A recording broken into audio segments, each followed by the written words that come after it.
Hello, everyone. I'm your host, Andrew Johnson, and welcome to The Art of Boring, the podcast where we dive deeper into Moore's investment philosophy and thinking in order to make you, our listeners, more informed investors.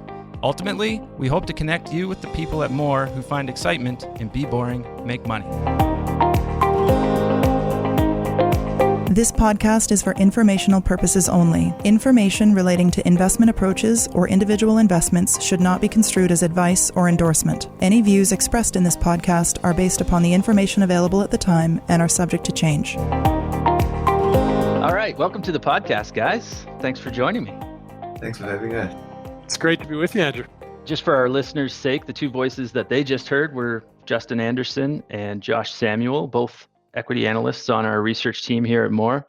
And they are joining me to talk about, at least relatively speaking, a not so boring industry, but certainly one that displays, I think, some of the boring characteristics that we prefer to see in the investments that we make. So broadly speaking, the industry is called interactive media, but I think more relatable would be the gaming industry. So video games and mobile games in particular. Just before we dive in, I think some quick introductions would be great. Justin, you've been on the podcast before, but maybe just a quick refresher on you and your role on the team.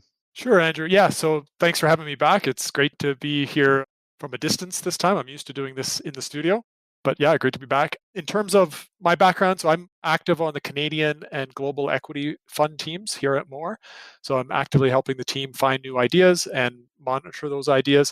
And I'm also an active in the Moore Lab, which is a tool or a team that we have that looks at technology and tries to leverage the technology to improve, speed up, increase the quality of our existing investment process.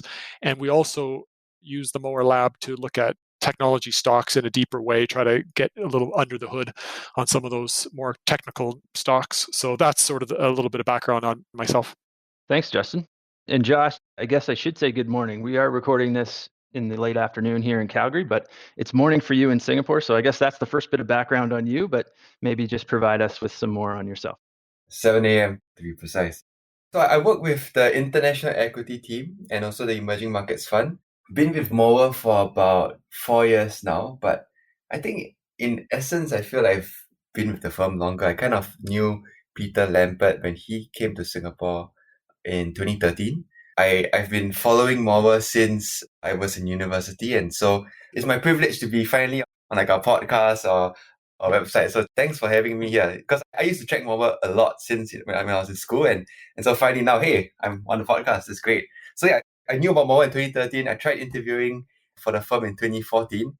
Somehow it didn't work out, but kept in touch. And in 2016, I think Moore had set up an office in Singapore and tried again. And this time, thankfully, I got the job. So that's a long story of how I got here, but I'm really happy to be here. Well, thanks for that, Josh. And I'm happy that we were able to make all your podcast dreams come true today. And thanks to both of you again for the background there. I think that's a great context on your roles and your backgrounds. So the three of us have been chatting a little bit over the last couple of weeks. The gaming industry has been an area that we've been taking a closer look at. We've just felt like it was a natural thing to do to talk about it on the podcast. So let's start with maybe helping me understand how this shows up on the radar, first of all, and then perhaps what happens after that. Sure, Andrew, I can jump in on that. So in terms of why we're looking at this was part of a process that we call a reverse roadshow. So maybe I'll start by giving you a little context of what is a reverse roadshow, at least from Moore's perspective. So if you're familiar with the investment industry, there's this concept of a roadshow, which is when typically a management team will get a list of investors and they'll go through their list and they'll go talk to each of these investors to try to pitch their company or explain their company to the investor. A reverse roadshow flips those roles around. So instead of a manager going through a list of investors, it's an investor going through a list of managers of different people running companies. And so that's what we do at Moore is we like to concentrate a lot of our discussions with a list of management teams so that we can compare them and say, okay, we just talked to this management team and now next hour we talk to this management team and next hour we talk to another. And it makes them a lot more comparable when you concentrate those discussions. And then when you layer on top of that industry reverse roadshow, and that's the concept of, okay, well, let's concentrate not just the managers, but also concentrate by industry so that we can get a lot of learnings about that industry. So that's a little bit about the process of the reverse roadshow that we went through in the video game industry. Listeners will remember that maybe 5 or 6 podcasts ago, we did a podcast on the payments industry. And that was very similar. So it was concentrating a bunch of payment companies together and going through with those companies and then getting the learnings. We've shared those learnings on the payments industry.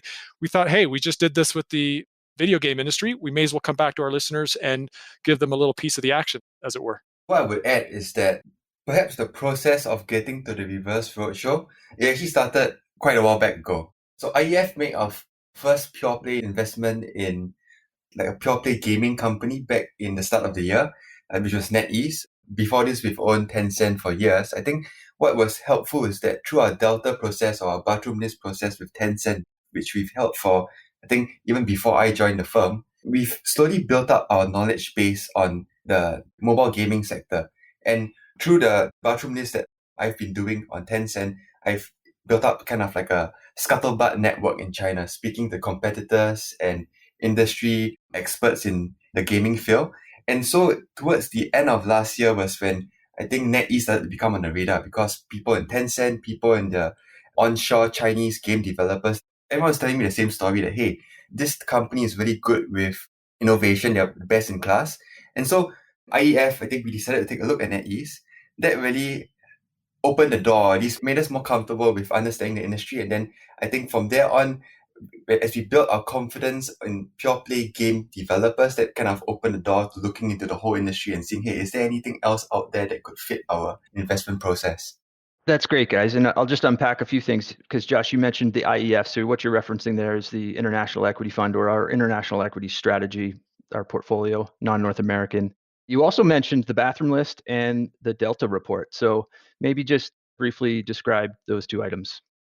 I think they're kind of the same, just have two different names for them. At least that's my view. So what happens is once a year, we do what I consider to be a reinvestment thesis. So just like how you have a checklist on the bathroom to make sure that it's clean, we have the same kind of process for our stocks. So once a year, we will revisit the stock and see that, okay, is the investment thesis on track? Is management doing the right thing? Does the company's competitive advantage still stand strong? And is the company trading at a discount to intrinsic value? So this is just our annual process. We revisit the company and basically it's a reinvestment thesis. Should we remain invested? And so in this process, it's like a full due diligence that we do in the company. And so that's why you always build up the knowledge base. Very much highlights the importance that this is an ongoing thing in the monitoring of our holdings. This isn't just a buy. We are buy and hold to some degree, but we have to constantly keep our eye on how the industry is changing, the economy is changing, the businesses itself, and how they're reacting. So that's very much an important part of our investment process.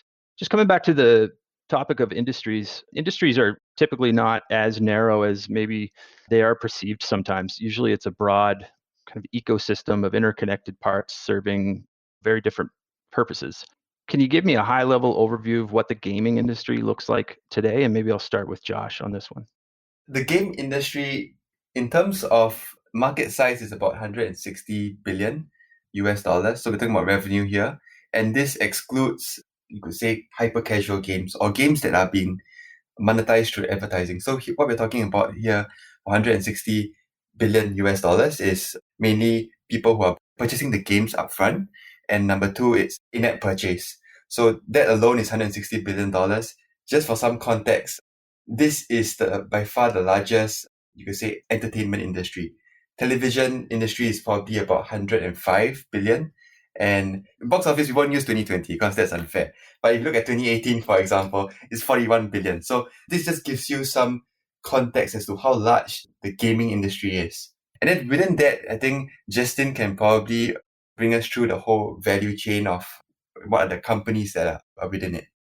I think it is important. I appreciate you mentioning that, Josh, to bring up the value chain, because it's something that we're noticing is changing and there's shifts happening. And that's part of the story of why we've become more attracted to actually exploring this industry and trying to understand it a little bit more than our historical positions in some of the platform businesses like Tencent that Josh mentioned. But how this industry, the kind of traditional value chain, is you start by creating a video game. And how do you create a video game? Well, you start with an engine, which is a tool that developers use to build the game. So most common engines that are out there are something like Unity, is a very popular one. Unreal, which is built by Epic Games, is another very popular one.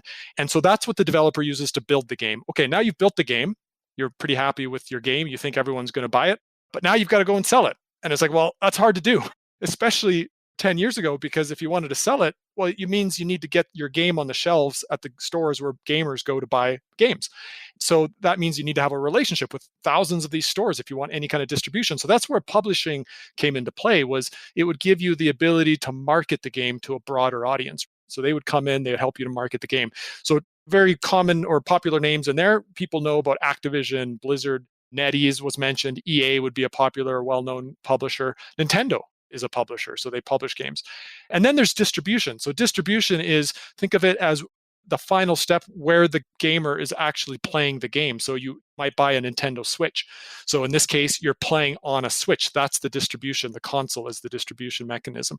You might download the game on an app store, so like on your iPhone. So that might be Apple who's controlling the distribution there. You might use an Xbox, so that would be Microsoft. So those are the different players in kind of the ecosystem: engines, developers, publishers, and then the distribution platforms. And then just to kind of what I alluded to at the beginning is there's a lot of shifts happening in this industry that we're paying attention to. And I'm sure we'll get more into this, but what's the bottom line of what we're seeing is a business model that is emerging that seems to be more and more consistently wealth creating. And so one of the first principles that we do as investors is we try to be unbiased, and we try to say, okay, let's look at the landscape of industries and companies out there, and let's focus our energy in where we're hunting for the good companies in those industries that are the most wealth creating. And so video game industry was no different in the sense that we applied that process. We looked at the returns on capital in this industry. We compared it to normal returns on capital, and we saw a big differential there. And we said, hey, there's a lot of wealth being created here. We need to pay attention. And that's a great segue into my next question, actually. I'm assuming that if you're allocating time and resources to this, then it's likely that there's at least that potential for wealth creation. So, and you've alluded to the fact that that's the case. So what does make it wealth creating? Where I would start with it is it's software. Software has this great advantage of having a near 100% contribution margin. So every additional unit that you sell, it's almost 100% margin. And that is a great starting point. A lot of businesses don't have that to begin with. So that contributes to it. We also mentioned how distribution is getting more efficient. A good example is EA. So EA, if you remember 10 years ago, people, if you would buy a video game, you would go and you'd pick up the physical disc and you would purchase that physical disc. Now you got to imagine what goes into producing that physical disc. Somebody has to make the disc. Somebody has to put it on a shelf. It takes up inventory. It takes up space and real estate and all the heating that goes into that. All that costs. That's a huge amount of expense to bring that physical disc to your home. Well, now you go on and you click a button and you download the game to your console. And so you just imagine the amount of cost that is essentially eliminated through directly being able to download a game to whatever digital platform that you're using. So that's one of those shifts that we're seeing where the costs are coming out and a lot of the benefit and the profit is being retained by the publishers. And so we're seeing these trends upward, and EA's business is a really good example of this, where 10 years ago, they were really struggling to create wealth. They were not generating a lot of returns relative to their cost of capital. And today, fast forward 10 years, and we see significant wealth creation coming out of that company and many others like it. So just to add to that, I think as you go digital, even within digital, there are different ways of monetizing. So what Justin mentioned was like, firstly, downloading. You can pay for the download. But what's increasingly happening is that you have in-app purchases. So you buy a virtual costume. You can even buy a virtual Tesla, and it costs $100 in China in one of the most popular games. And this is pure, it's 100% margin. There's almost no cost associated with a developer building out a visual model for an item or a Tesla car, and they can sell it to millions of people. So the drop through on this is really extremely high. And on top of that, because of the franchises that have been developed in gaming, you can think of yourself having a longer product life cycle where you're continually able to sell to the gamers. I think, these are some elements that improve the wealth creating potential. Let me just add to that, Josh. So I think where Josh is going with that is this alignment between engagement and monetization that we're seeing in the industry. Let's go through an example. So again, 10 years ago, I like everything's 10 years ago, but you might buy a game, Andrew. I might buy the same game. Let's say it's SimCity or something like that. You pay $50 for the game. I pay $50 for the game. You play it for 1 hour. I play it for 100 hours. Okay. So I spent 100 times more amount of time on that game than you did. And we paid the same amount for the game. Who wins in that transaction? Well, obviously the consumer wins. Publisher kind of loses because they're not getting the game monetized relative to the amount of usage of the game.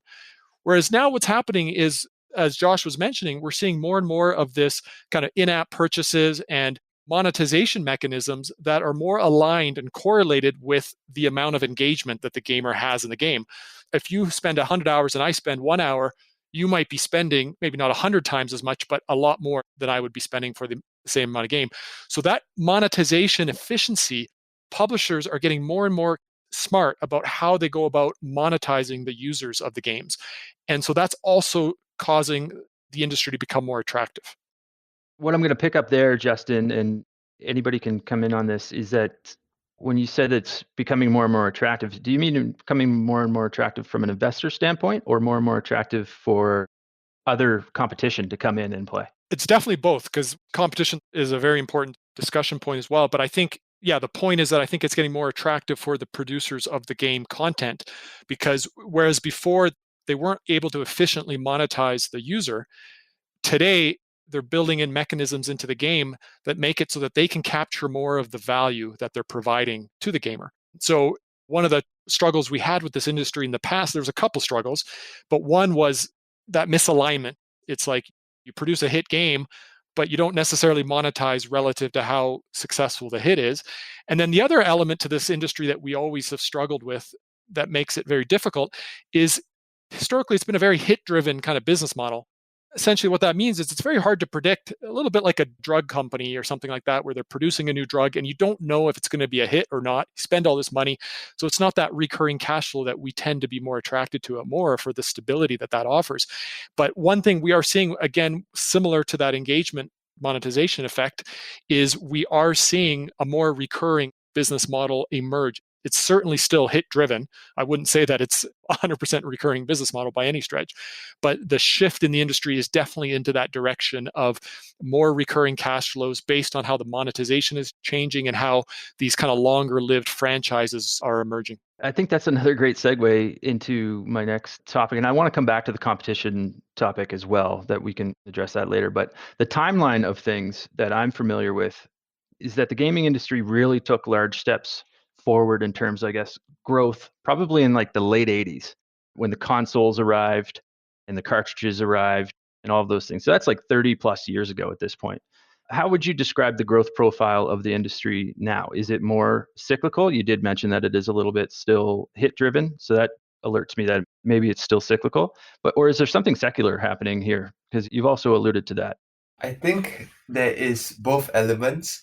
So if you look at the mobile gaming industry right now, probably something more like 50% is smartphone and tablet games. If you think about that, so of the $160 billion, half of that is coming from smartphone and tablets. Those two items didn't exist 10 years ago. So I would say a large portion of the growth has come from new platforms that are available. We've got 3.5 billion active smartphone users, and each smartphone is potentially a gaming device. And I think a lot of that growth over the past decade at least has been driven by, firstly, having new platforms, so smartphones. And number two, I think connectivity. When we first started playing games in like 90s, it used to be mainly single player. You have your 56K modem setup. It's a horrible experience trying to play multiplayer games. Fast forward to today, I don't know what's my broadband speed here, but it's not a bottleneck anymore. The games that we play now are much more interactive and they're much more social. I can call my friends, and during lunchtime when I'm free, we can play a bunch of games, a few sessions. It's made the games much more interactive than they were in the past, because you firstly have better graphics, but more importantly because of, I guess, your connectivity. You're able to connect with other people in a virtual world. And so these factors, I believe, have helped to really expand the gaming industry in quite a significant amount. And just to add to that, I think it's really important to make this point that the producers of the games are getting smarter. They're learning about what attracts and retains the user. There's a framework that is very common in the mobile gaming side and becoming more common on the other side of the gulf, which is sort of, we call it the ARM framework. So acquire, retain, engage, and monetize. So there's a cost to acquire a customer, then you try to retain and engage them, and there's certain metrics that you can measure around that, and then how efficient are you at monetizing them.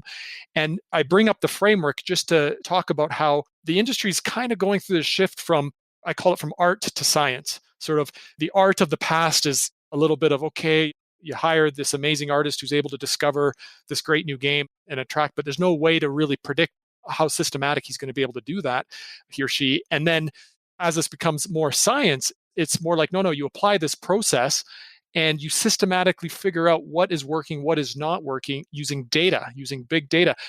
We do Scuttlebutt, which is a process that we use internally to really go beyond just talking to the management team and talking to different industry players. So we actually spoke to an industry player here that is a developer who runs a local development company.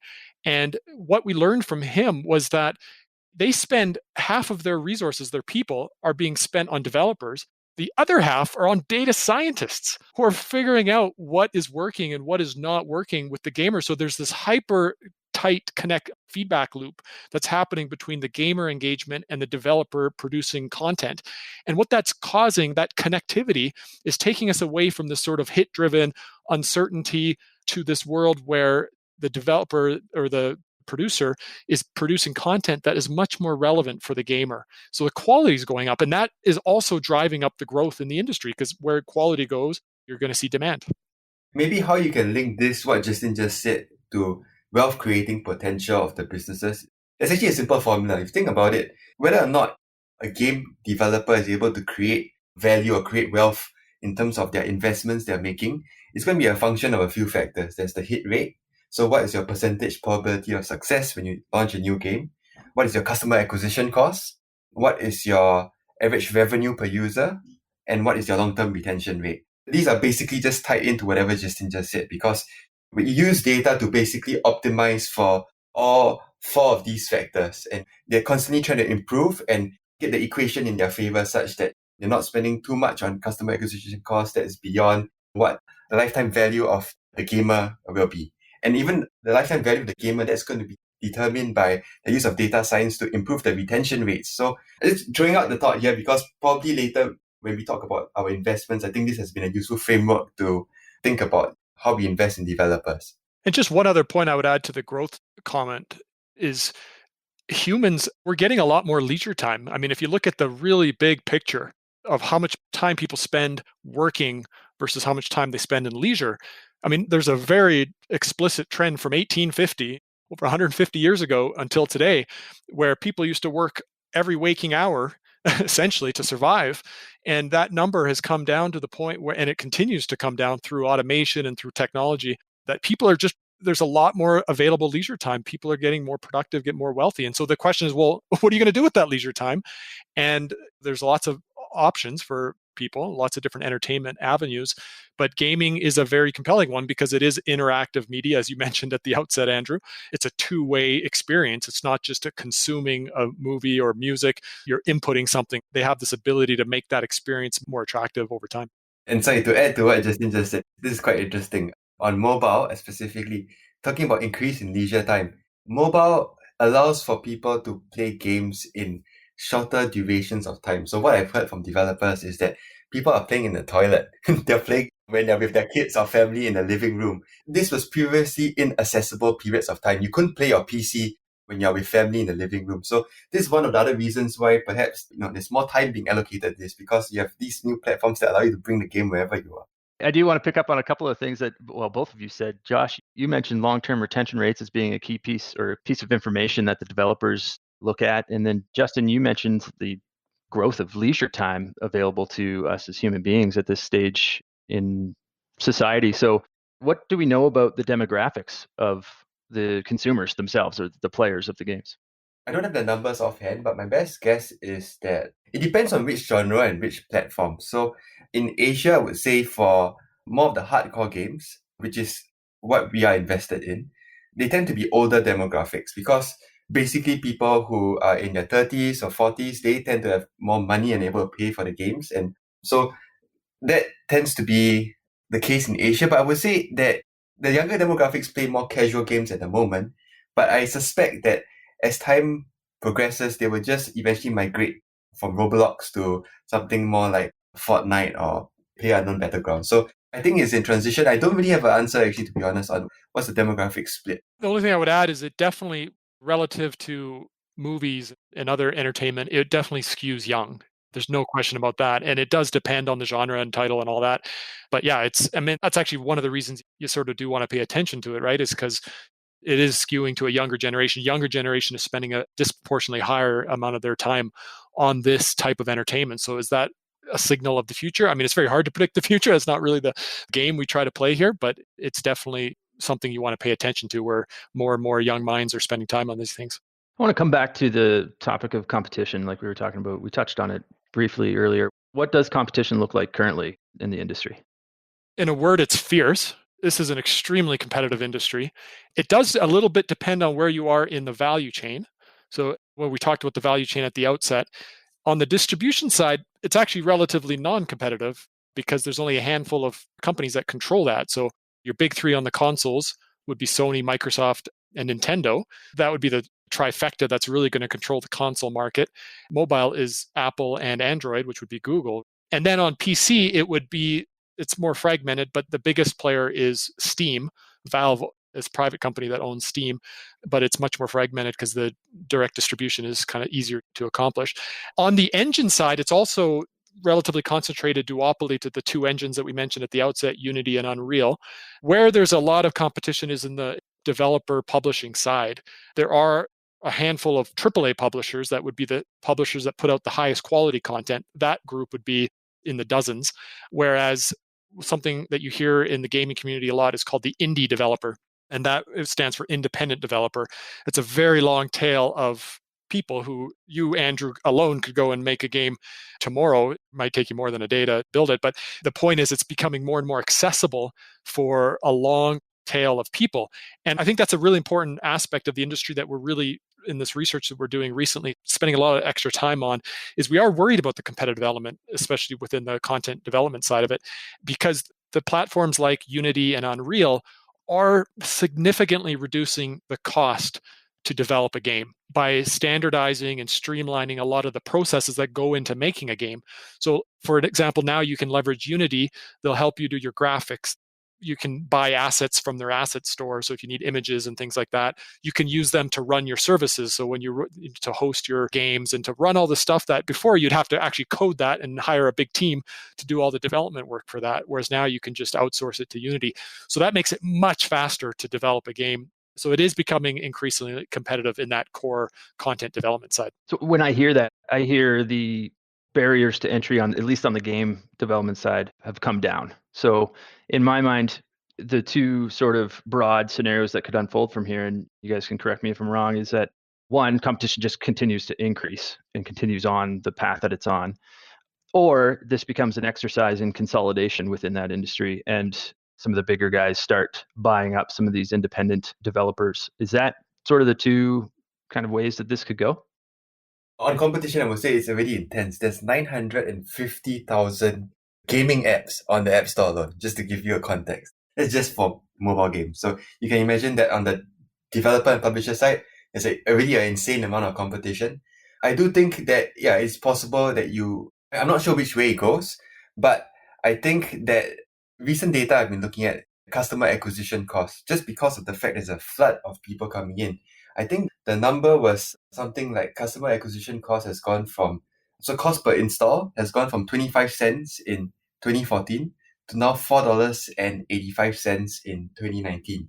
So it's a massive increase in cost per install. If you look at revenue per install, so probably the top 10 percentile, or probably even less, of games would make more than that 485 number right now. It means that, yes, there's a huge amount of competition, but it means that a lot of companies are basically being priced out of the market. Or perhaps they're trying to acquire customers, but their revenue model is just not up to the cut when it comes to, do they get ROI back on their marketing investments? My personal opinion was that this is how the market dynamics work. And by market, I don't mean like the stock market. It's just how economics, right? You have a low barrier to entry, you have a flood of people coming in, and now you're getting to the point where the economics is becoming unsustainable for many in the industry. And so what I suspect could happen, and Justin, I think probably has a different view, is that you may get consolidation, and this may benefit existing players who have already built up strong franchises, who have already a strong user base of users. And it just makes the base rate more difficult for new entrants, just because of how high customer acquisition cost is in mobile. I agree with that. I think there's a few points to add. Is like, first of all, we use the drug company business model, pharmaceutical, as an example. And there are, within the content producers and the publishers, you can kind of think of it similarly, where there might be a lot of competition and churn going on the production side of the new content. But the publishers often will buy the successful franchises and they'll convert it. It's sort of like buying the successful drug. And they master the art of monetization and recurring that franchise, getting the most out of the life of that franchise, like a well-established drug company would know how to monetize a successful drug most efficiently. So you do have that binary sort of aspect to the industry. The other thing I would layer on to this conversation about competition is there's definitely a good side of the story on competition that these companies are benefiting from, which is on the distribution side.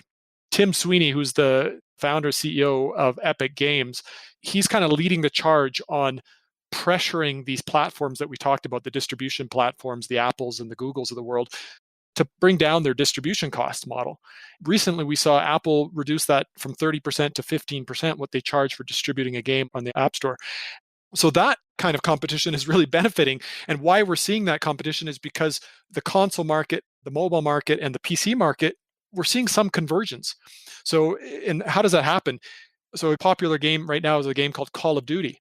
And Call of Duty, you can play it on Xbox, you can play it on PlayStation, you can play it on PC, and you can play it together with people on the other platforms. So what that does is it starts to merge these different distribution platforms, and they have to start to compete to get users. So that competition is actually benefiting a lot of the content producers in the industry. And then the last point I would say on competition is this is actually really where the kind of our more specific process really shines, which is you have to do the company level analysis. Every company is very different. So a company like Electronic Arts, EA, is a company that has a lot of these sports franchises. They own the rights to NFL. If you want to publish different NFL players in your game, you have to have the license agreement with the NFL to do that legally. They have it. They also have hundreds of licenses with different soccer leagues and teams and stadiums. And so because they own those licenses, that gives them some competitive edge to continue to produce content. So it is very much a company by company analysis when you're doing this competitive analysis. One of the really important parts of our investment process is to take a look at any ESG considerations with the stocks that we're looking at. I think both in terms of opportunities, but importantly, risks as well. Are there any ESG considerations that you discovered along the way to be aware of? I think, first of all, it's a really valid question to talk about ESG. I think some listeners might scoff and say, oh, you guys are old school. What are you talking about ESG and video games? Like, get with it. But I actually think, no, this is a real issue.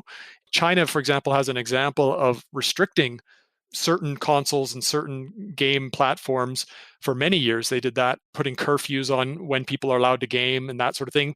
The reason they gave is because they're worried about addiction and people spending too much time on these games. I think most of us remember hearings or have heard of these hearings when Mortal Kombat happened decades ago. And now I'm really dating myself, whenever that was, how violent these games are. So it's like there's issues around addiction. People have concerns about violence. So I think these are really important issues.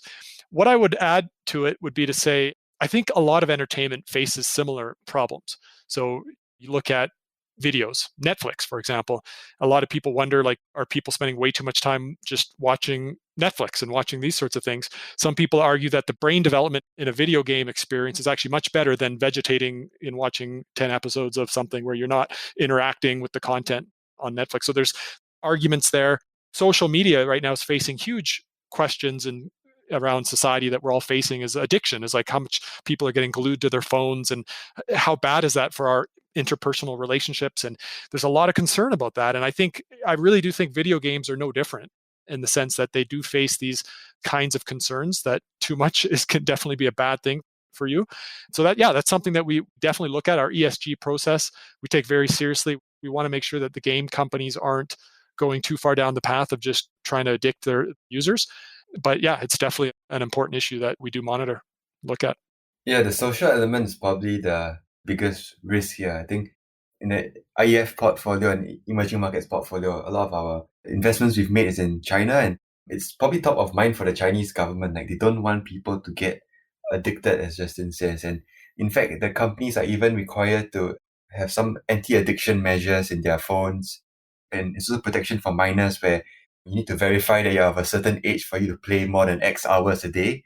So that is definitely a concern, and it's probably one of the biggest risks for the industry, because like the government could clamp down even further. Although I would say that thus far, all the regulatory clampdown in China has benefited the incumbents at the expense of the smaller players. So it's worked out fine. The other thing I would say, the other big controversy in gaming is with in-app purchases and specifically loot boxes. Or in Asia, they call it the gacha style kind of monetization, because that is, you could say, some people will consider it like gambling.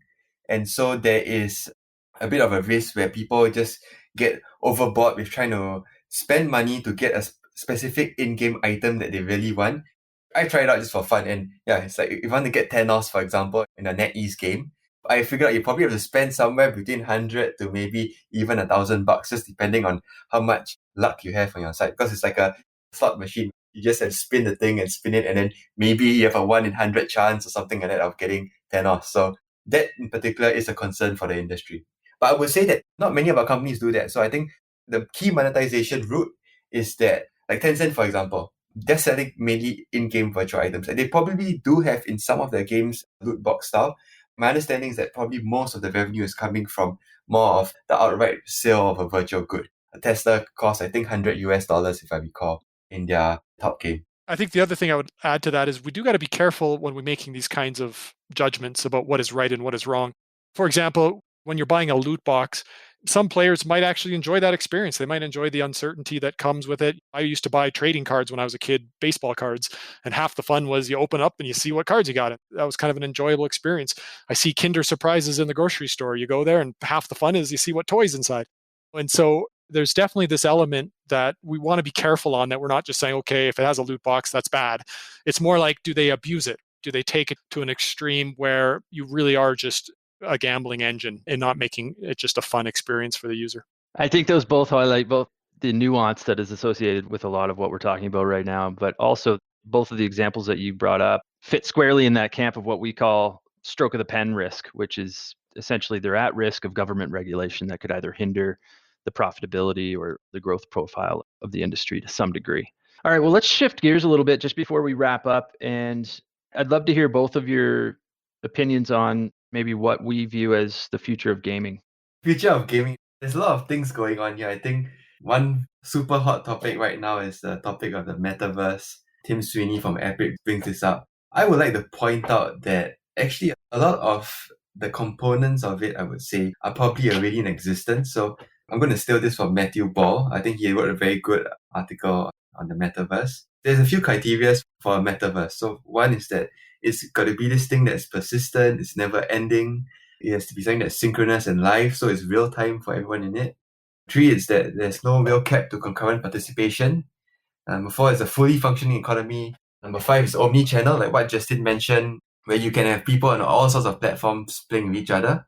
And the last one is that it has to have interoperable digital assets, where you can transfer whatever stuff you've bought in one game across to another game. I would say actually, if you look at Asia in particular, a lot of the MMORPG or massive multiplayer online role-playing games, so it's long stuff to digest, but a lot of this genre really fits. These are basically virtual worlds. They already fit many of these criteria. So some companies we've looked at, they've operated these games from the 90s, and they are basically virtual worlds where you have a virtual avatar and you interact with other people. These are persistent.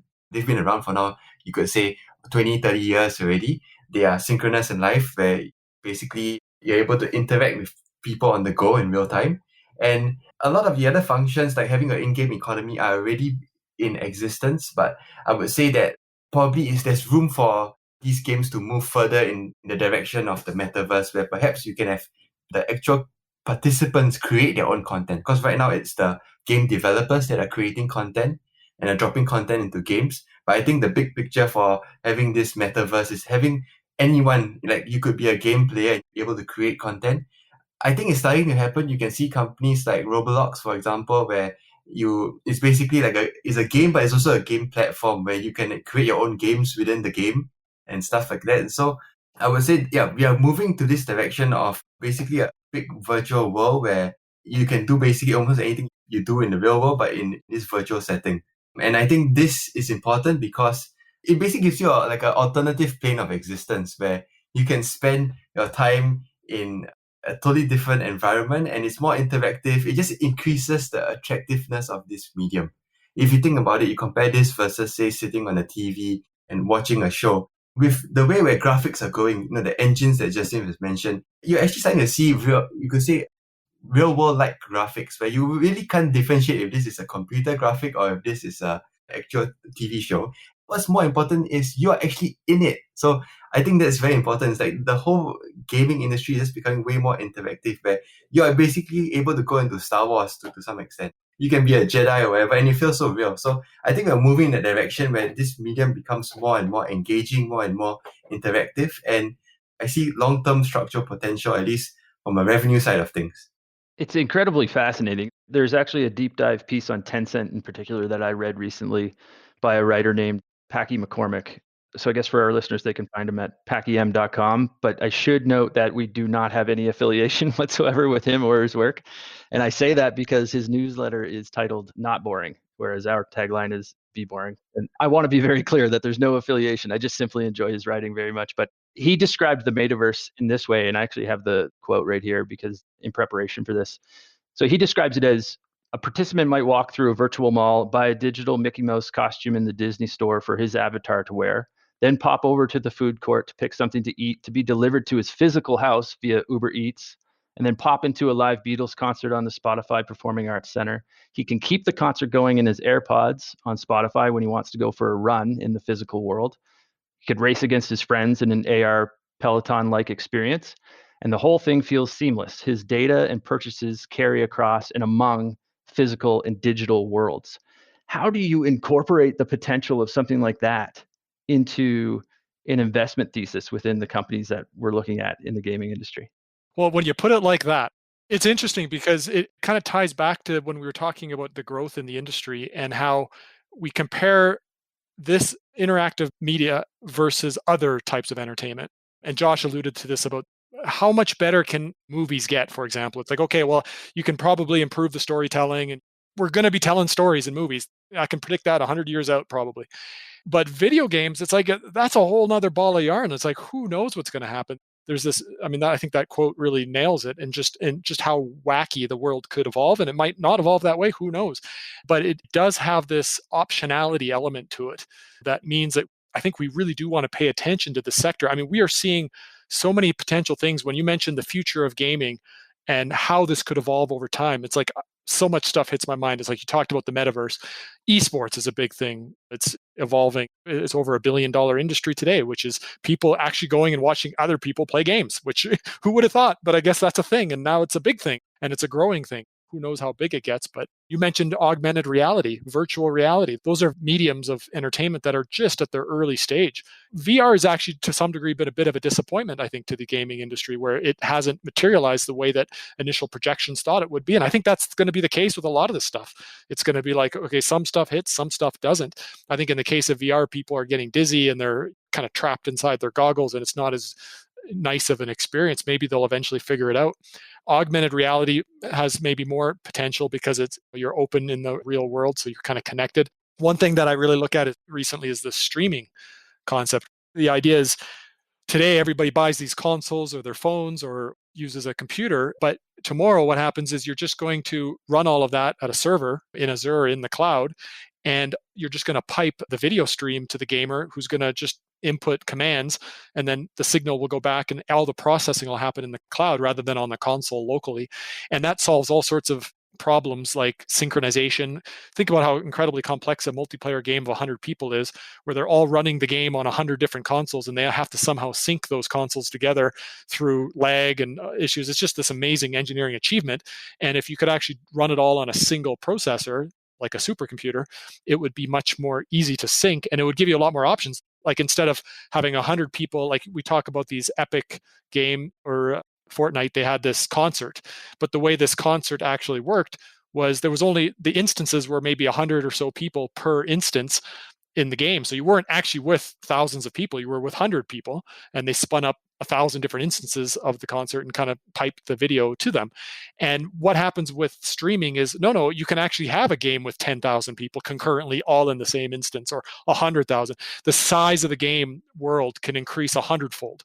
What does that do? that starts to become the sort of inputs to the sort of stuff that Josh and you, Andrew, were talking about of the metaverse. It's like, okay, if you can really do this stuff at that kind of scale, it's like imagining the possibilities becomes really difficult.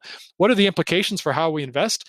Well, what the implication is we think in terms of real options a lot more seriously. And we think that this is an investment. Are they positioned to benefit from this? You may not be able to give that a tangible value, but it might give you some comfort in the quality of the business model to say, look, this is a business that does have a long-term tailwind to it. And that might be as far as you can go with it. I think just to add to that, I mean, to answer your question, in the IEF universe and the emerging market universe, unfortunately, we don't have as much of the funky stuff that Justin have. We don't have engines here. It's mainly just game developers. And how we try to deal with this, the upside and the future, is pretty simple. I think like what Justin has been saying, this industry is not too different from a pharmaceutical industry. There are many pharmaceutical companies with all sorts of drugs in the pipeline. Some drugs are going to be hits and some drugs are going to be misses. The same concept applies to gaming.